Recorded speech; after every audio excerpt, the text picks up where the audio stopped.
सारू कहीं नहीं। હિમાલયથી ધીરે ધીરે નીચે ઉતરતા હતા। નીચે ઉતરતા ઉતરતા વિચાર કર્યો કે જો હું આવી રીતના જઈશ તો શું યશોદા મને લાલાના દર્શન કરાવશે? પોતાની શરીરની સામું જોયું, પોતાના વેશ સામું જોયું। એ મોટી મોટી જટાઓ, ગળામાં શેષનાગ, હાથમાં બધે નાના નાના સાપુલિયા બાંધેલા, ભભૂત લગાડેલી, બાકો તિલક લગાવેલું, આ બધું જ જોયું પોતે। અને પછી નિશ્ચય કર્યો કે આવી રીતના યશોદાને ત્યાં જવાય નહીં, નહીં તો નક્કી યશોદા એમ જ કે આને કઈ દર્શન દેવાની જરૂર થતી નથી। જેમ બ્રહ્માજીએ ના પાડી તેમ આજે યશોદાજી ના પાડશે, તો હવે કરવું શું? એટલે ત્યાંથી ચાલતા ચાલતા ઇન્ટરમીડિયા કોલ કર્યો ઠાકોરજીને। ત્યારે હતું જ આવું બધું, એવું નહોતું નહીં, પણ ત્યારે આવા ડબલા રાખવાની જરૂર ન પડતી, ત્યારે ડાયરેક્ટ થતું। और ठाकुर जी ने कहा तो सुन बे ठाकुर। ठाकुर जी क्या? हाँ बोलो बोलो महादेव, मैं आ रहा हूं तेरे दर्शन को, और मुझे नहीं लगता इन सब परिस्थितियों को देखकर कि मां तेरा दर्शन मुझे करावे, तो कुछ ऐसा कर कि मुझे तेरा दर्शन हो जाए और मैं तृप्त हो जाऊं। ठाकुर जी कहते भैया अभी बहुत छोटा हूं, मां को बोले वो तुम तेरा लुकआउट है, क्या करना वो, पर मुझे दर्शन चाहिए और मैं आ रहा हूं, इतना बोलकर समाज। अब ठाकुर जी को लगा कि भाई महादेव जी आ रहे, कुछ करना ही पड़ेगा, मां को बोल तो नहीं सकते इतने छोटे कि मां दर्शन करवा देना। तो ठाकुर जी ने रोने की शुरुआत कर दी, और यहां से महादेव जी गोकुल की ओर चल पड़े, पर रास्ते में अपना वेश बदल दिया, एक जोगी बन गए। जो जटा बांधी हुई थी उसको बांध दी, जटा जो खुली रहती थी उसको थोड़ी बांध दी। जो शेषनाग जी थे उसको अंदर, शेषनाग जी मना करते मैं अंदर नहीं जाना, मुझे भी दर्शन करने। भोले बाबा कहते पहले मैं दर्शन कर लेता हूं, बाद में आप दर्शन करना, पहला हूं दर्शन करूं પછી તમે કરજો ને। જોળીમાં નાખ્યા, જોળી ખંભામાં, બાંકો તિલક હતો એને સીધું કરી નાખ્યું। કેમ? વિચાર કર્યો કે બાંકે से मिलने जाना है तो बांका तिलक नहीं चलेगा, सीधा करना पड़ेगा। અને આ દુનિયાનો નિયમ છે, જેટલા વાંકા હોય ને એની સામે સીધી જ વાત કરવાની, વાંકારે વાંકી વાત કરો ને તો બહુ વાંકું પડે। જેટલા વાંકા માણસો હોય એને સીધી વાત કરવાની તો કામ થઈ જાય આપણું। એ જોડી નાખી, ભભૂત જે ચોડી હતી એને થોડીક ઓછી કરી, જોડી લીધી હાથમાં, એક જોગીનો વેશ ધારણ કરી અને શિવજી દોડતા દોડતા માં યશોદાના નગરમાં આવ્યા અને લોકોએ ગાયું, શું ગાયું? નગર में जोगी आया। हो अंग बहुत गले रुंडमाला, शेष नाग लिपटायो, विभूत गले रुंडमाला, शेष नाग लिपटायो। जटट विकल जल प्रवाह पावित स्थले गले विलंब लंबितम भुजंग तुंग मालिकम, अंग विभूति गले रुंडमाला, शेष नाग लिपटायो। बाको तिलक भाल चंद्रमा, नगर अलख जगायो। बाको तिलक भाल चंद्रमा, घर घर अलख जगायो। नगर में जोगी आया, यशोदा जोगी आया, यशोदा के घर आया, यशोदा के घर आया। बेर कोई समझ न पाया, बेर कोई समझ न पाया। सबसे बड़ा है तेरा नाम, तेरा नाम भोलेनाथ, भोलेनाथ, भोलेनाथ,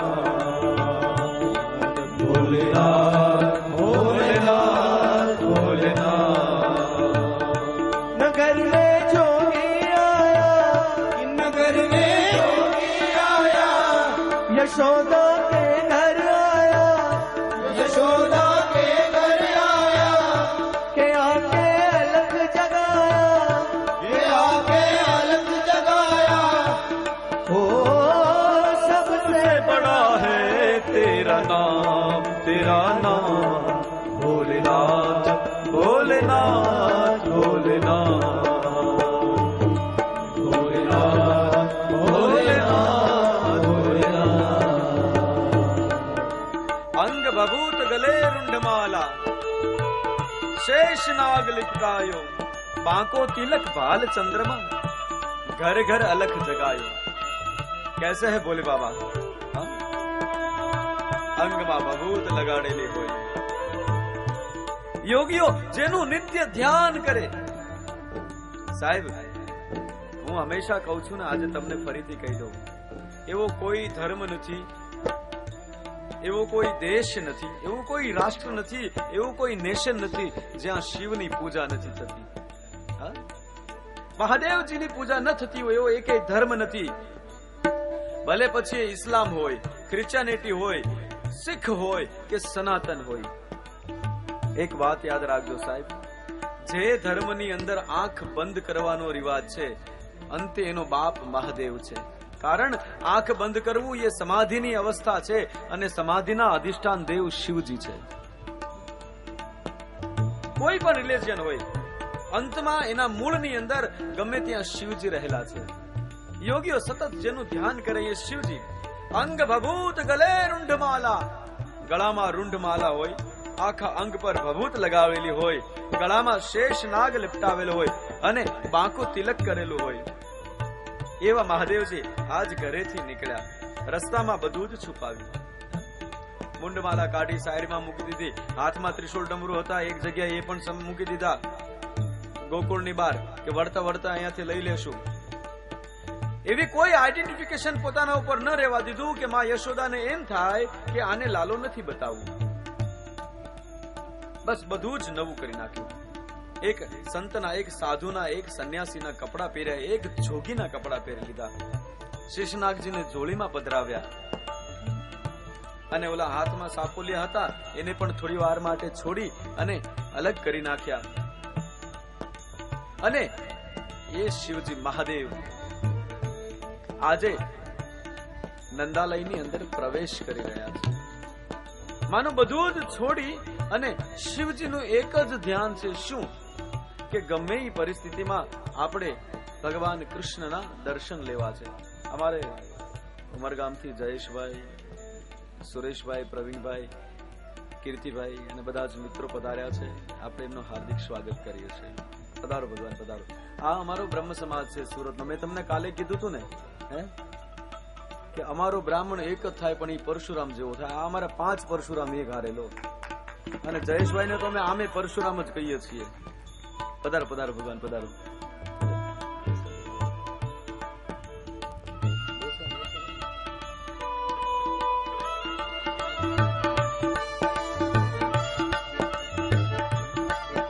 સમસ્ત બ્રહ્મ સમાજ ઉમરગામની અંદર સમસ્ત બ્રહ્મ સમાજની સ્થાપના કરવા વાળા આ બધા 5 ભાઈઓ છે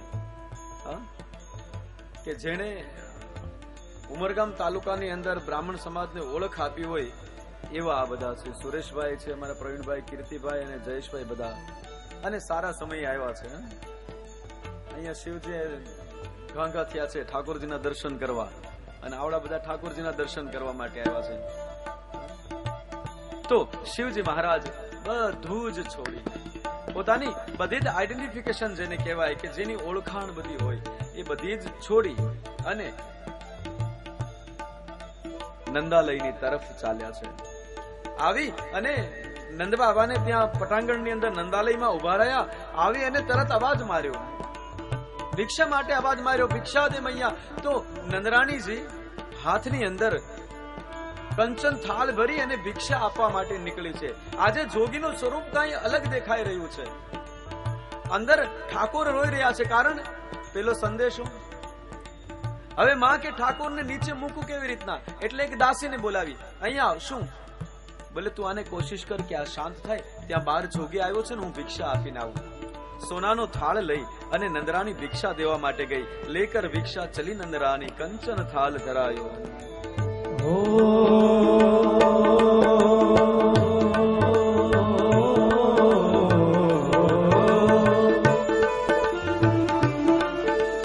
લઈ ભિક્ષા નીકળી નંદરાણી, કંચન થાળ ધરાયો.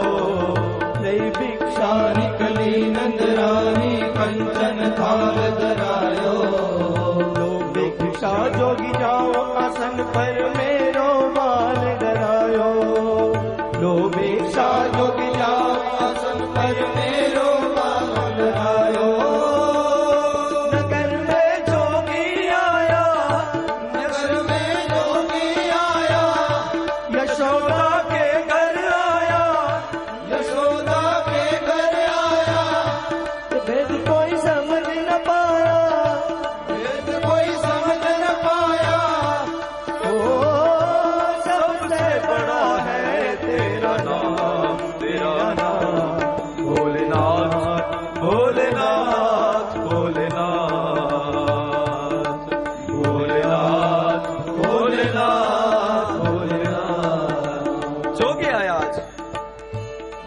જોગીડો આજ જંગલ છોડી અને નંદાલયની અંદર અને માં યશોદા હાથમાં સોનાનો થાળ લઈ અને ભિક્ષા દેવા માટે મહાદેવજીની નજર પડી નંદરાણી ભિક્ષા લઈને આવી રહ્યા છે. આવી અને શિવજીની સામે ઉભા રહ્યા. કહે લીજીએ બાબા. શિવજીએ જોયું સોનાના થાળમાં ભિક્ષા છે. શિવજી મનમાં વિચાર કરે કે માં તું કોને આપે છે, પણ ડાયરેક્ટ તો કહેવાય નહીં એટલે ધીરેથી શિવજીએ વાત કરી. मैया क्या हमने सुना है आपके यहाँ लाला हुआ है. नंदरानी जी कहती हैं अच्छा मैया आपके लाला के दर्शन के हम लालायित है तो क्या उसका दर्शन हो सकते हैं.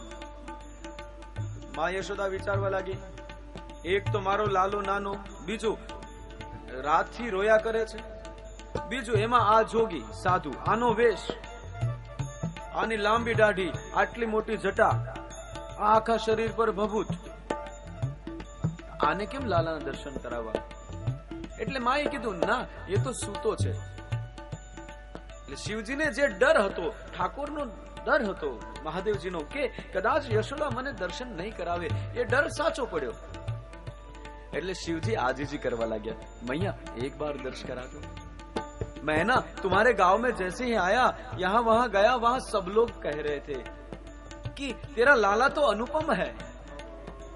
કહ્યું ને જન્મના શ્લોકમાં જ કહ્યું કે કૃષ્ણે વિશ્વેશ્વરે અનંતે નંદસ્ય વ્રજમાગતે.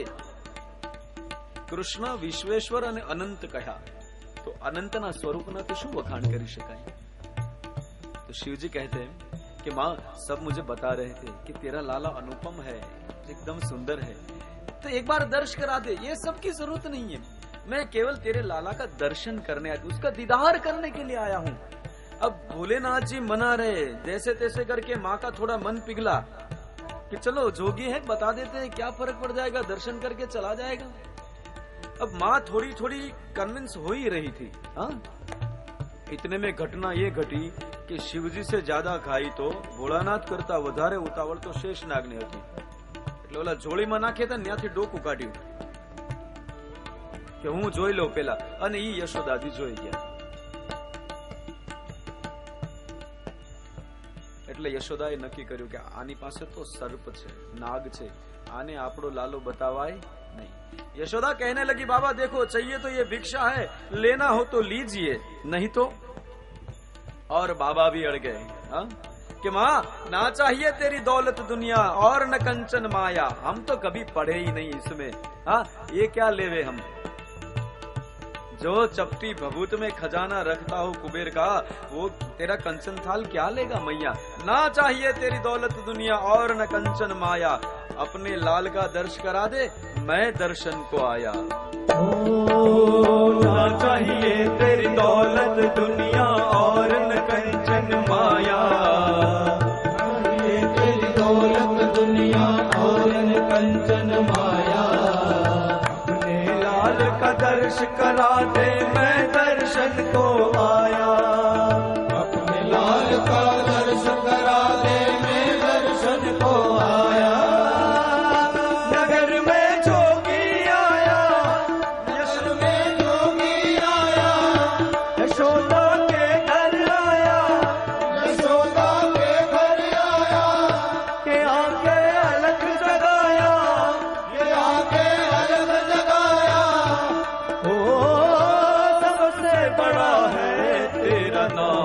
तेरा नाम भोलेनाथ, भोलेनाथ जोगी,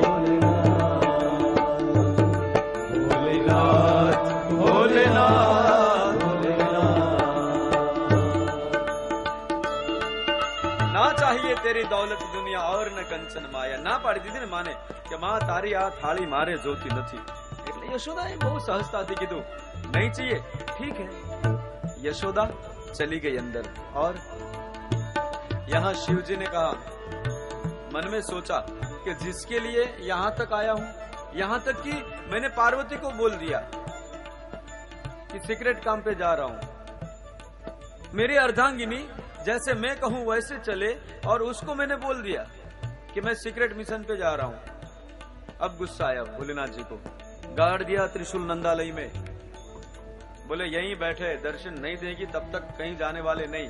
और आंख बंद की और सीधा वापस, हाँ जो डायल किए हुए कॉल होते ना, क्या बोलते हैं आप लोग, रिसेंट कॉल, उसमें वापस बटन दबाया। तो ठाकुर जी रो रहे थे अंदर, रोते रोते उन्होंने फोन उठाया, बोले हाँ क्या हुआ, कुछ बात बनी क्या? अरे कुछ बात नहीं बनी। बोले मैं रात से रो रहा हूँ कि कुछ बात बन जाए, माँ लेके आ जाए। ऐसे धीरे धीरे रोएगा तो थोड़ी ना माँ दर्शन कराएगी, थोड़ा जोर से रो, ऐसा करके बोले ना, आपने फोन काट दिया। और फिर आंख बंद कर ध्यान करने लगे, हे नाथ, हे ठाकुर। भोलेनाथ जी का भाव है ये। भोलेनाथ की आंख से अश्रु बिंदु गिरने लगे। नंदालय की उस भूमि पे जहां कल मई और मक्खन गिरा था, आज वहां मेरे महादेव के अश्रु बिंदु गिरे।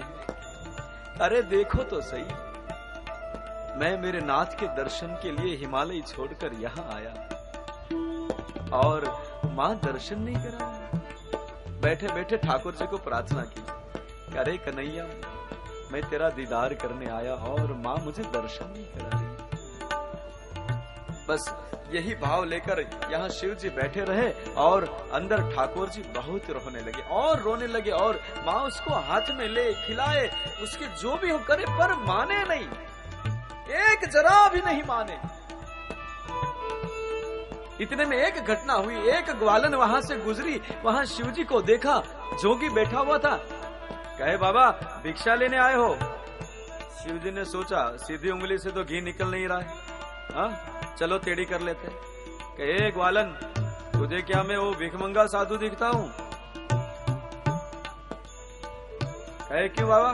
बोले मैं तो त्रिकाल ज्ञानी हूँ, तीनों लोक की जानता हूँ और ऐसा साधु हूँ, ऐसी बभूत रखता हूँ अपने पास कि कोई सालों से बीमार हो और मेरा हाथ उसके ऊपर घूमे, ठीक हो जाए। अगर कोई चलता ना हो, मैं उसके पांव पे हाथ घुमा दूं तो वो चलने लगे। शिव जी कह रहे, उंगली टेढ़ी की। कोई बोलता ना हो, हा? मैं अपने हाथ से कुछ खिला दूं तो वो बोलने लगे। और कोई दुखी हो, कोई रोता हो, उसको मैं अपने हाथ में लूं, अपनी भभूत उसके ऊपर घुमाऊं तो बच्चा भी चुप हो जाए। अब देखो, ये भोलेनाथ जी ने उंगली टेढ़ी नहीं की, उन्होंने सही बात कही। शिव जी से ये सब होता है, पर आपकी आस्था होनी चाहिए। हा? इसके लिए लोग कहते हैं ना कि त्र्यंबकं जजामहे सुगंधिम पुष्टि वर्धनम। क्यों? वो किस चीज का मंत्र है? सुगंधिम पुष्टि वर्धनम। हर चीज की पुष्टि का वर्धन करने वाले वो शिव जी है, हर चीज के लिए। पर आज बाबा થોડુંક વધારે જ કહી દીધું। ઘણા નથી મળતા, આપણને નથી કહેતા કે હું આમ છું, હું તેમ છું, મારું આવું ને મારું તેમ। હા ભાઈ, તારું હશે એમ। આજે ભોલેનાથજીએ થોડુંક કીધું, શું કામ? બોલે થોડુંક પ્રભાવ પડે ને, પ્રભાવમાં જ મરે છે માણસો। સ્વભાવથી જીવે ને તો કઈ વાંધો નથી, પ્રભાવમાં જીવે ને એ જ દુઃખી થાય છે। ગ્વાલને કઈ બહુ ધ્યાન નતું દીધું, કે ઠીક છે બાબા, છોડો ને, તમારું જે હોય। અંદર ગઈ, અંદર જઈને જોયું તો યશોદા લાલાને શાંત કરે, પણ લાલો શાંત નથી થતો। કહે કેમ યશોદા, શું થયું? બોલે ખબર નહીં, કાલ રાતથી ખૂબ રોયા કરે છે। હું કોશિશ કરું શાંત કરાવવાની, છતાં શાંત નથી થતો। अच्छा, कहीं उपचार करो? अरे बहुत उपचार किए, कोई उपचार से बात नहीं बनी। तो ग्वालन कहने लगे, यशोदा तू तो पागल हो गई है। क्यों? बोले तेरे द्वारे पे गंगा आई है और तू, मतलब बोले देख बाहर वो साधु बैठा है ना, जोगी बैठा है ना, बड़ा जानता है, वो त्रिकाल ज्ञानी है और उसके पास ऐसी बभूत है, वो तेरे बच्चे के ऊपर से घुमाएगा ना, बच्चा अच्छा हो जाएगा। यशोदा के नहीं रे बाबा, उसके पास नहीं ले जाओ। क्यों? उसके पास तो सर्प है। बोले तुझे कहां उसके हाथ में देना है, अपने हाथ में रखियो, दूर से दिखा दीजो कि देखो बाबा ये रो रहा है, तेरा काम तो हो जाएगा। माँ ने सोचा चलो अगर बच्चा चुप होता है तो लेके जाते हैं। और बाहर से शिव जी प्रार्थना कर रहे कि ठाकुर अब सहा नहीं जाता, अब आ जा, अब ये दूरी है ना उसको मिटा दे, एक बार मेरे सामने आ जा, मैं सर्वस्व लुटा दूं तुझ पर।